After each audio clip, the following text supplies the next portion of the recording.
Assalamualaikum warahmatullahi wabarakatuh. Perkenalkan, nama saya Eka Puji Asi dari Prodi PBSI 8A Pagi. Dosen pembimbing 1 Desyarini Puspita Dewi, MPD, dan dosen pembimbing 2 Dina Nurmalisa, MHum. Saya akan mempresentasikan proposal skripsi saya yang berjudul Karakter Tokoh pada Novel Bidadari Permata Bening karya Habibur Rahman El-Shirazi serta relevansinya dalam pembelajaran cerpen kelas 11 di SMP Negeri 1 Ulu Jami. Latar belakang masalah yaitu karya sastra merupakan pola struktur, fungsi maupun aktivitas dan kondisi sosial budaya sebagai latar belakang kehidupan masyarakat pada saat karya sastra itu diciptakan. Sastra merupakan bentuk kreatif dan produktif dalam menghasilkan sebuah teks yang memiliki rasa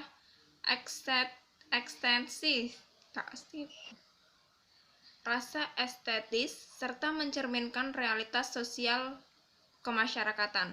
Istilah sastra dipakai untuk menyebut segala budaya yang dapat dijumpai pada semua masyarakat.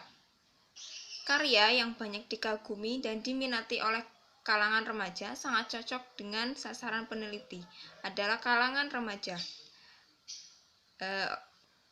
Untuk itu, peneliti mencoba untuk lebih memperkenalkan sebagian karya dari Kang Apik dalam penelitian ini, di mana di dalam kajian ini peneliti mencoba menghadirkan beberapa keterkaitan karakter tokoh yang terdapat dalam beberapa novel karya Habibur Rahman El-Shirazi atau biasa dipanggil Kang Apik. Adapun rumusan masalah dari penelitian ini yaitu yang pertama, bagaimana karakter tokoh dalam novel Bidadari Bermata Bening. Yang kedua, bagaimana keterkaitan tokoh dalam novel Bidadari Bermata Bening. Dan yang ketiga, bagaimana relevansinya dalam pelajaran cerpen di SMP Negeri 1 Ulu Jami. Dan adapun tujuan dari penelitian ini yaitu mendeskripsikan karakter tokoh dalam novel Bidadari Bermata Bening, mendeskripsikan keterkaitan tokoh dalam novel Bidadari Permata Bening, dan mendeskripsikan relevansinya dalam pembelajaran cerpen di SMP. Manfaat penelitian yaitu manfaat teoritis diharapkan dapat membantu perkembangan ilmu sastra pada umumnya dan karya sastra yang berupa novel pada khususnya. Selain itu, penelitian ini diharapkan dapat menjadi sumber acuan bagi penelitian yang lain.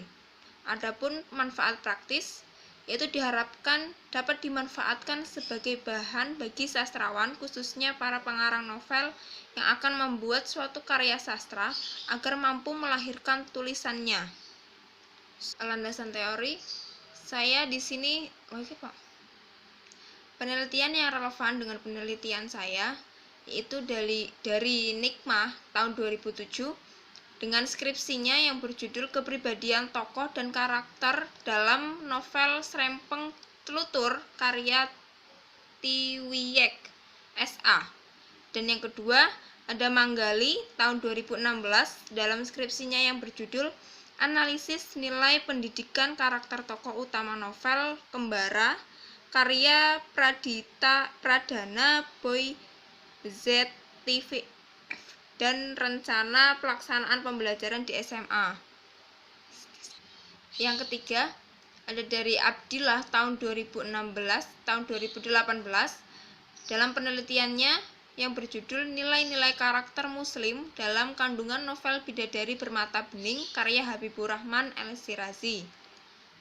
Keempat, dari Pujawati tahun 2018 dalam skripsinya yang berjudul Kajian Psikologi Sastra dan Nilai Pendidikan Karakter Novel Sirkus Pohon karya Adera Hirata serta relevansinya sebagai materi pembelajaran sastra di sekolah. Dan Farah pada tahun 2019 dalam skripsinya yang berjudul Perbandingan Karakter Tokoh Utama pada Novel Dilan, Dia Adalah Dilanku tahun 1990 karya Pidji Bait dan novel Dirnatan karya Eriska Febriani. Yang keenam, dari Fitriana tahun 2019 dalam skripsinya yang berjudul Sosiologi Sastra dan Nilai-nilai Pendidikan Karakter dalam Novel Teman Imaji, karya Mutia Prawitasari, serta 2 jurnal yang relevan dengan penelitian saya, yaitu dari Al-Mizan tahun 2016 dalam jurnalnya yang berjudul Klarifikasi Emosi Tokoh Utama Novel Ketika Cinta Bertasbih Jilid 1 karya Habibur Rahman El-Shirazi. Yang kedua, jurnal dari Anggriani tahun 2017 yang berjudul Representasi Karakter Cinta Indonesia dalam novel Kaki Langit, Talumae dan pengembangannya sebagai media pembelajaran.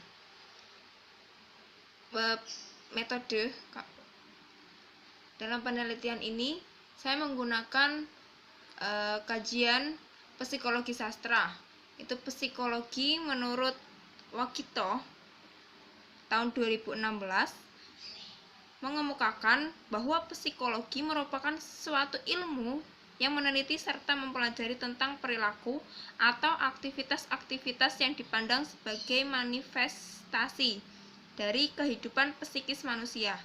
Dalam psikologi, perilaku atau aktivitas yang ada pada individu atau organisme dianggap tidak muncul dengan sendirinya, tetapi sebagai akibat dari adanya stimulus atau rangsang yang mengenai individu atau organisme itu. Dalam psikologi, perilaku manusia dibedakan menjadi 2, yaitu perilaku yang refleksif dan non-refleksif. Perilaku yang refleksif terjadi secara spontan, misalnya kedipan mata bila terkena sinar matahari, gerak lutut ketika terkena sentuhan palu, menarik jari jika terkena api, dan sebagainya. Dan perilaku refleksif terjadi dengan sendirinya. Psikologi sastra menurut Endaswara tahun 2008 yaitu mengemukakan sebenarnya sama halnya dengan mempelajari manusia dari sisi dalam. Mungkin dari aspek dalam ini yang acapkali bersifat subjektif yang membuat para pemerhati sastra menganggapnya berat. Sesungguhnya belajar psikologi sastra amatlah indah, karena kita dapat memahami sisi kedalaman jiwa manusia. Jelas amat luas dan amat dalam. Makna interpretatif terbuka lebar. Relevansi dalam pembelajaran di SMP yaitu keterampilan, kompetensi pengetahuan, yaitu mengidentifikasi unsur pembangun karya sastra dalam teks cerita pendek atau cerpen yang dibaca atau didengar. Untuk kompetensi keterampilannya, yaitu menyimpulkan unsur-unsur pembangun karya sastra dengan bukti yang mendukung dari cerita pendek yang dibaca atau didengar.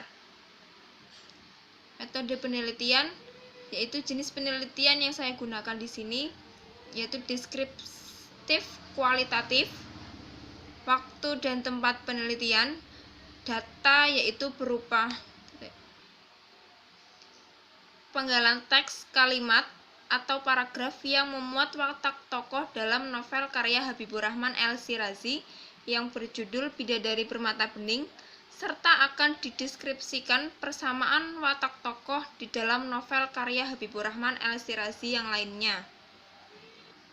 Sumber data yang digunakan dalam penelitian ini yaitu berupa dokumen, novel, dan buku karangan Nyoman Psikologi Sastra. Teknik pengumpulan data yaitu simak dan catat. Teknik analisis data yaitu membaca, menggarisbawahi, menganalisis data, dan menyimpulkan data yang akan diteliti. Sekian presentasi proposal skripsi dari saya. Kurang lebihnya mohon maaf. Wassalamualaikum warahmatullahi wabarakatuh.